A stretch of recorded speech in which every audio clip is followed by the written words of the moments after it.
I think it's safe to say that I joined Chiefs Kingdom in my disappointment to the decision that was announced earlier about the Chiefs' intention to go to Kansas.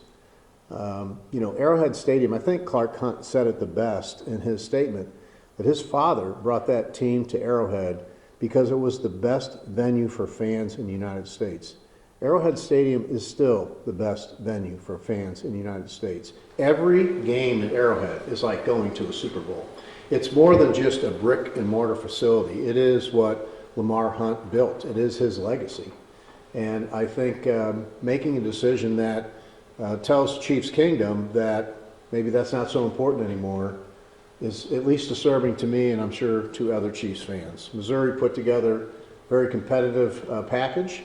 But we said all along, every time any of you asked me about it, and I think looking around the room, everybody did, that whatever the economic development package that we put together for that business called the Chiefs, it had to be a good return on investment for Missourians. I mean, Kansas is about to leverage $2.1 billion of Kansas taxpayer revenue to make this deal happen. I can't see where the numbers would pencil on that as a business person, when it would be a good deal for Missourians. So with that, I'll open it up and take some questions and see what's on your mind. Governor, is this over? Is there anything else Missouri can do to try to reverse this? Well, nothing's ever over.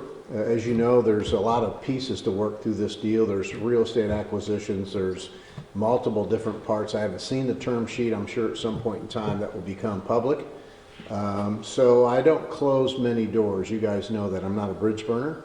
And I'm always willing to listen and find a way if it becomes available. I'm sure we'll work with the other local folks up there to resurrect the conversation. What does this do to the Royals and this office's efforts in that regard? Well, I haven't seen a comment from them publicly yet, but I've heard through some conversations over the weekend as this was developing, they're keeping their options open. If I'm the Royals, I'm in the driver's seat now. I'm the team that you want to keep in Missouri, and I know that speaking today with Mayor Lucas and County Executive Lavoda, they're very interested in continuing that conversation.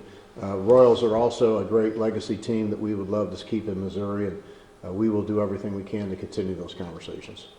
Will rolling out your income tax plan change whatsoever because of this announcement today? Because we'll be losing out on some of that tax revenue? Well, no. I mean, Missourians that lose their jobs because this move happens will be able to find another job, I'm quite confident, in Kansas City, Missouri, and keep their state tax. It does not change the plans for us to roll that out. That's a major policy piece that needs to be done. Our current tax code was written in the 1930s, and it's about time for Missourians to be able to keep more of their money in their pocket. I still think as we unveil the plans and details of that, it'll become clear it's a great thing for our economy. Leader Ani suggested today that the income tax plan essentially made the incentives for the Chiefs and Royals worthless. How would you respond to that?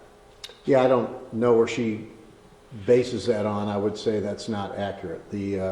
The plan that we had for the Chiefs and now still exists on the table for the Royals would not be affected by this plan. And nobody, including her, has seen the details of it. So I'm not sure where she would be grasping for that.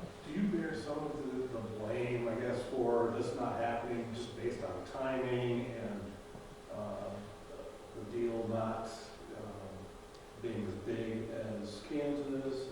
Well, Kirk, to answer your question, Harry Truman once said the buck stops here, right? It's not fun to be at the top of the ship when something like this comes, but you certainly do want to try to figure out what the lessons learned here are and moving forward. And we will obviously doing some post-mortem analysis, but to David's statement earlier, I never give up. When did the Chiefs inform you that they were going to Kansas? This morning. And what did they tell you when they did that? That they had worked through the weekend on some details of a deal, that they would be working with the LLC, I think is what they call the Kansas, I call it the MDFB of Missouri, sorry, and that over the weekend they came to some agreement on those terms, and that they would be putting forth what the details of that were to that group that met at 1 o'clock. At what point did they stop talking to this office or to anyone else in Jefferson City about the Missouri plan? We had great calls last week with the Chiefs ownership group. Well, I shouldn't say the Chiefs ownership, I should say with the Chiefs management group. I'll correct myself. Multiple times last week, and I think as you know, we've said, both the Chiefs and Royals, we talk to them every 10 days or so about different pieces of what they need and what's going on and how we can be helpful. Do you think the lack of support in Jackson County for this the first time around in April of 24? Well, I always tell people to live life in the windshield, not in the rearview mirror. But certainly that's what precipitated, before I was ever in this office, Kansas bringing their offer forward with the Star Bonds. At least that's Governor, right. how does Missouri recover now that we're losing it? This would be 2 NFL teams that we have lost. Well, we have to continue to work on other economic development opportunities. I mean, Arrowhead Stadium is one of the best stadiums in the world. And you know how we know that? FIFA picked it. It's a stadium that is well recognized as a venue and I would say a sports clientele, especially on the Missouri side, that loves the outdoor experience of a football game. It's a legacy stadium with legacy fans. I'm not sure a stadium that's built like a country club is what Chiefs fans are going to want.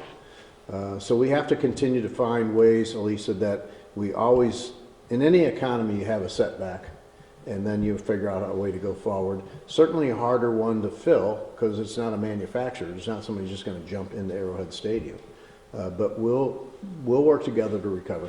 I was at a social occasion over the weekend, and someone suggested come back in a couple of 100 years and the Truman Sports Complex will look like the Roman Coliseum. The suggestion being that it's a publicly owned facility and it's going to fall apart as a result of this. Is there a risk of that? Yeah, I think it's way too early to find out. Chiefs are going to be in that stadium for the next 4 or 5 years, I believe, until 2030, I think is the last season they'll play there. So I'm sure between now and then, Jackson County, as you know, and the Jackson County Sports Authority is who operates that stadium. I'm sure County Executive Lavoda and the Jackson County legislators will be looking at options on what they should do with that venue. The outline of what was announced today was a stadium with an entertainment district, hotels, bars, restaurants. Knowing that, was that in line with what they were talking with the state of Missouri about Arrowhead or some other location in Missouri? Yeah, there were multiple different conversations to answer your questions about what the area around the existing Arrowhead Stadium would look like. We didn't get into much details about the entertainment district that might happen, et cetera. Multiple times the reference was to something like the Dallas Cowboys have in their training facility, and if you've been down to Dallas, which I have. So there was kind of in reference to that, but never an exact plan to that, what that might look Time like. for one more. There's also part of the Kansas plan, a separate Chiefs headquarters of some kind in Johnson County, whereas the stadium and training facility would be in Wyandotte County. Was that ever part of the Missouri plan? That was never part of the discussions with the Chief ownership group. The Chiefs headquarters now be in Olathe, Kansas. So I think that's interesting for the Kansas City Chiefs to be based in Olathe. But that's the decision they made, that we were never a part of those conversations. Governor, can you just give us your summary? Why do you think Missouri lost the Chiefs? Well, the Chiefs definitely have pieces of their management team and maybe the family. I haven't asked the family this directly. That think a dome stadium and landing a Super Bowl would be really big for the organization. And I believe that that's the piece that they were most interested in. And going forward, I think that's what they wanted. They thought new and shiny was better than old and reliable. And that's the decision apparently they're making. But again, to answer your question earlier, we won't give up. We'll look for cracks in the armor and find out if there's a Missouri Show Me solution through our Sports Act that the legislature, thanks to them, put through and offered. So I appreciate men and ladies of the House and Senate who worked on that bill. I think that's all we have time for. Should have covered everything, but thank you all. Thank you, guys.